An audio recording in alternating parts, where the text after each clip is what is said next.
My name is Pearl Liebel. I was born in Bruno, Saskatchewan on a very cold January the 22nd, 1927. I was delivered by a midwife in our home. And according to my father and my mother, it was 60 below.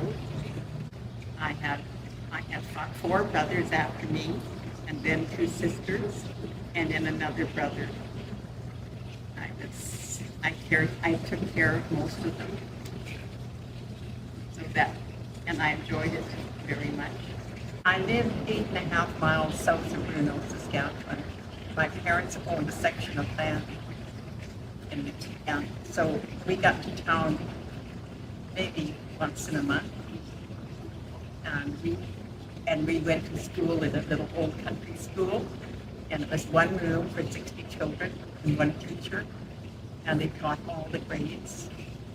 And this is where I started my schooling. I had only one teacher until grade 8, and his name was Mr. Murta, and he was a fantastic teacher, kept us. He was not mean, he was totally wonderful. And my brothers and sisters who went there would say the same thing. We were so fortunate. And after that, I decided I didn't wish to go to school. I only finished grade 8.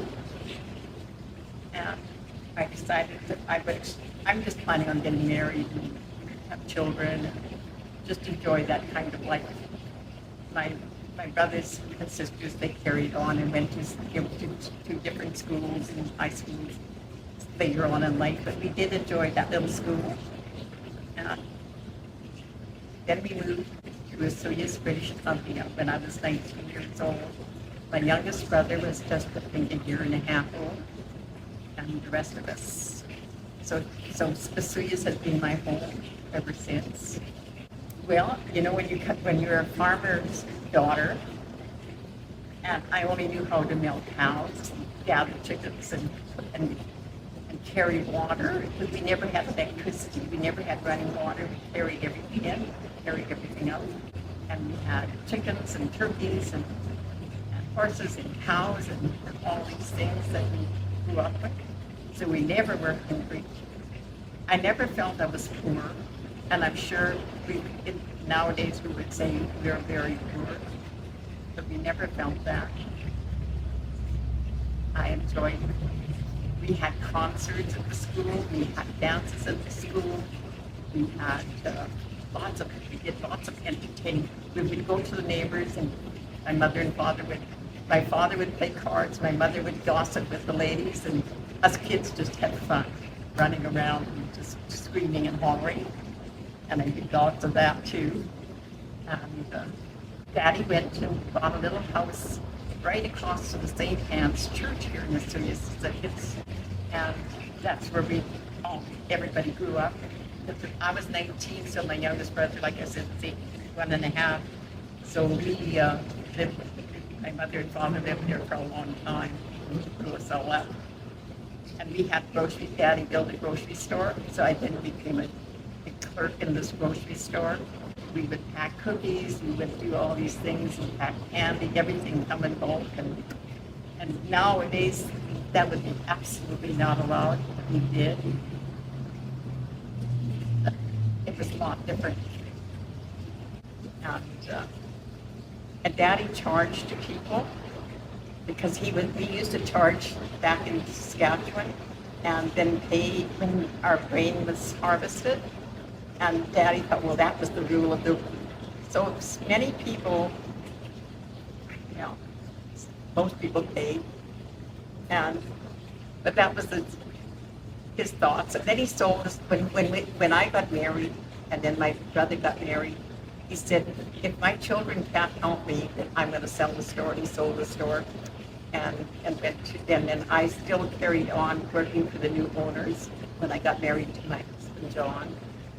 And my husband was working at the packing house, Osoyoos, down where Watermark is. That's where my husband worked. It was a packing house. And then after that, he became a logger. And I followed him wherever he was logging. And then we adopted our children while we were logging. And And then we bought an orchard in I think it was 1958 in East Asturias, right against the Anacus Mountain. We were right down the kids would go up the Anacus Mountain many times.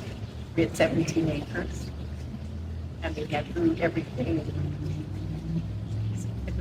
We had it for 16 years while our children grew up. We felt it was important for them to have because logging, you move from place to place,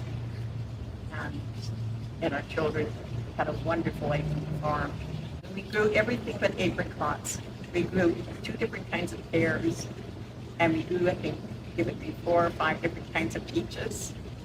And we grew Italian prunes, the early and the late ones, and we had 1 acre of different kinds of cherries. And we had many different kinds. There was wine sap apples, golden delish apples, red delish apples. It was hard work. My husband worked really hard on that orchard because when we got it, it was mostly, well, there just wasn't anything but land. So we went and grew ground crop. We did ground cropping, like grew tomatoes and cucumbers. It's a lot of hard work when you start out, and try to make a living. But we did it. I don't like winters, but then maybe it's because I come from Saskatchewan where it was so cold. Oh my gosh, it was cold. But regardless, we still played outside. It was very cold in Saskatchewan. And like I've gone back to Saskatchewan, and after when it was years later, it was much warmer. I don't know if it was just my imagination, as it could be, but to me it was cold. But the summers in the spring, it's always beautiful. And we picked Saskatoon berries and all these kind of berries so that Mother would can. Like Mother, I think, had possibly 600 jars of fruit. And then like when you butchered, we had no freezing system or anything, so Mother would can all the meat, like can. So I learned how to do many things. We baked our own bread, we did everything. That I learned to bake bread already at the age of 12. And I baked until the day before I moved in here, which is 4 years ago. I made 8 loaves and gave it to all my neighbors to say thank you for being my neighbors. And I often think it would be nice to make a loaf of bread, but that's not possible in my little place. I belong to the Roman Catholic Church in Asturias, and we had what they call a youth group, the Catholic children, like young people, and this is where I met them. And it's parties and dancing and playing ball and doing all the crazy things that young people do, and sports days. In 1948, we got married. We were going to get married in June, but everybody said you can't get married in June because we have these ground crops that have to grow. You have to get married earlier, so then we got married in April, and we've had 59 years. Did you get a honeymoon? Yes, we went down to Green Creek, Idaho, where the Arnson family lived. These are the relatives that I talked about, my grandma's side of the family. They came to our wedding, Uncle Frank and Aunt Mary, and they asked us to come, and we went there to their home. So we traveled by bus. We didn't have a car, so we traveled by bus, and sometimes we could sit together, and sometimes we couldn't sit together. Years ago, the bus was well used, especially down in the States. And we went to Green Creek, Idaho, and we spent, I guess, about 2 or 3 days there, and then we came back with us again in a week's time. So that was our honeymoon. Well, I never knew my father's dad because he died when my father was only 16. But I knew his mother she died too when I was still quite young. And so I can remember how much she loved cats and how much cats she had in her home. That was in Bruno, Saskatchewan. But I knew the Taco camps quite well. And I stayed often with, like my grandfather died when I was still quite young. And then my grandmother would invite me to stay sometimes for a whole week and be with her. And I learned so much from my grandmother too, about different things like her life back in Green Creek, Idaho. That's where she had come from. And it was so interesting. And she would talk about these new racers that used to run through the, these snakes. Like she never was frightened of any snakes or anything. Nor was I ever frightened of snakes. I don't know why. Maybe I took after my grandmother in that respect. But I wasn't afraid of mice. I wasn't afraid of rats. I wasn't afraid of. In fact, the little house one time where I lived in Patrick, I lived up in the bush. I don't think it was a creek. One time, my husband and I went down to Swiss for the weekend, and when we come back the next morning, my husband said he took his boot, his logging boot, and he put it on, and he couldn't get his foot into the boot, and he emptied it, and 2 pounds of rice came out. And Johnny said, "Did you put rice in my shoe before we left for the Swiss?" I said, "No way." And then he said, a pack rat. And then we went to the rice thing, because the rice thing was just perfect. And in there, they had all the Kleenex. They had the pieces of Kleenex put back into the bag, and the rice was in Johnny's shoe. And the bag of rice was empty except for Kleenex. They return. That's what they do, the pack rats. And so every once in a while, this is right in your house. I mean, on a weekend. But we had any laughs over that one. I found I could not have babies quite soon after I got married. And when I found out, I said, we'll adopt this. So I was 23. When I found out, by 24, I had my first son, Donald, and I had 2 years later, I had my second son. So I was still very young. And I prefer to be young, grow them up, and 2 wonderful sons. I got one in Prince George and one in Vancouver. He was born in Prince George, in Cornell. And when we went there, they said to me, "Do not let anybody know that you're adopting this baby, because many relatives live here." And so when we stop and get our milk warmed up and the baby's diaper changed and feed him, people would stop and say, "Why are you not nursing the baby?" I said I wasn't able to nurse the baby. I couldn't tell him that I was adopting him. And I said, I can't nurse. I just have to give a bottle. He said, "Poor thing." I said, "Yes, I guess it's a poor thing." To myself, I'm lucky to be able to have this baby. And I was. Such a beautiful child, 6 weeks old. And my second one was 8.5 months old. And we went to Princeton. And like he was in a home where there was the Catholic nuns, and they were all dressed in white. And we went to this restaurant in Princeton on our way home, and they were all dressed in white. They put all the girls that served you.